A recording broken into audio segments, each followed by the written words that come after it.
नमस्कार मित्रों, अनंत कथा सागर चैनल में मैं डॉक्टर आदित्य पाराशरी आपका फिर स्वागत करता हूं। महाभारत कथाओं की श्रृंखला को आगे बढ़ाते हुए वन पर्व की कथाएं चल रही हैं और जैसा कि मैंने बताया कि मार्कंडेय मुनि राम कथा के बारे में बता रहे हैं और मैं राम कथा से केवल उन प्रकरणों को संकलित कर आपको रख रहा हूं जो कि वाल्मीकि कृत रामायण अथवा तुलसी कृत रामायण में नहीं है। तो आज जो मैं आपको बताने जा रहा हूं वो है कबंध नाम के राक्षस का राम द्वारा वध। कबंध कौन था और उसका दिव्य स्वरूप था क्या? राम ने क्यों मारा? उससे क्या वार्तालाप हुआ? ऐसा था कि जब रावण सीता का हरण करके लिया जा रहा था तो जटायु जो सीता को पुत्र वधू मानता था उसने रावण को सीता को छोड़ने को कहा। बोला, मेरे जीते जी तुम इसको नहीं ले जा सकते। तब रावण को उसने अपने नाखूनों से घायल भी कर दिया था, लेकिन रावण ने तलवार से उसके पंख काट डाले और वो घायल होकर जमीन पर गिर पड़ा। जब राम लक्ष्मण वहां पर पहुंचे तो उसने उनको कहा कि राजा दशरथ का मित्र गिद्धराज जटायु हूं मैं। सीता को छुड़ाने के लिए मैं रावण द्वारा घायल कर दिया गया हूं। जटायु ने संकेत से राम को कहा कि रावण दक्षिण दिशा में सीता को ले गया है और ये कहकर उसने प्राण त्याग दिए। राम ने बड़े आदर से जटायु का अंतिम संस्कार किया।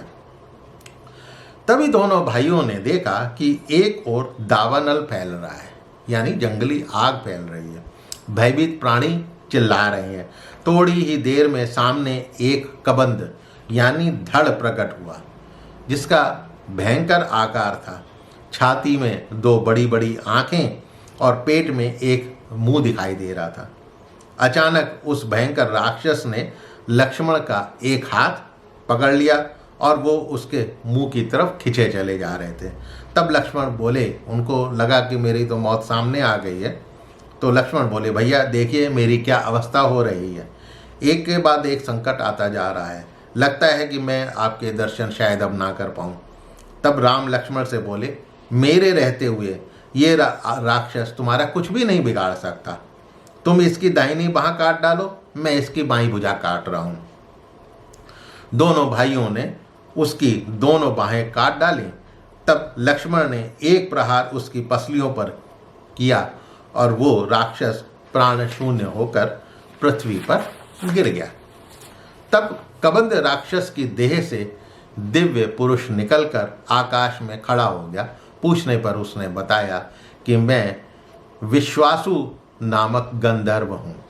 एक ब्राह्मण के श्राप से इस राक्षस योनि को मैं प्राप्त हुआ था। लंकावासी रावण ने आपकी पत्नी का अपहरण किया है। आप ऐसा करें कि वानर राज सुग्रीव से जाकर आप मिलें। वो ऋष्यमुख पर पर्वत पर रहते हैं, वही आपकी सहायता करेंगे। थोड़ी दूर पर ऋष्यमुख पर्वत है जहाँ पंपा सरोवर है। वहीं 4 मंत्रियों के साथ बाली के भाई सुग्रीव निवास करते हैं। वो निश्चय ही आपकी सहायता करेंगे। मैं इतना कह सकता हूँ कि आपकी सीता से भेंट अवश्य होगी। सुग्रीव को रावण के घर का पता मालूम है। ये कहकर वो दिव्य पुरुष अंतर्ध्यान हो गया। तो ये थी एक छोटी सी कबंध राक्षस की कथा। पसंद आपको अवश्य आई होगी। मेरे चैनल को सब्सक्राइब करना मत भूलिएगा और इसे इष्ट मित्रों से शेयर अवश्य कीजिएगा। मिलता हूँ अगले एपिसोड में अगली कथा के साथ। तब तक के लिए नमस्कार।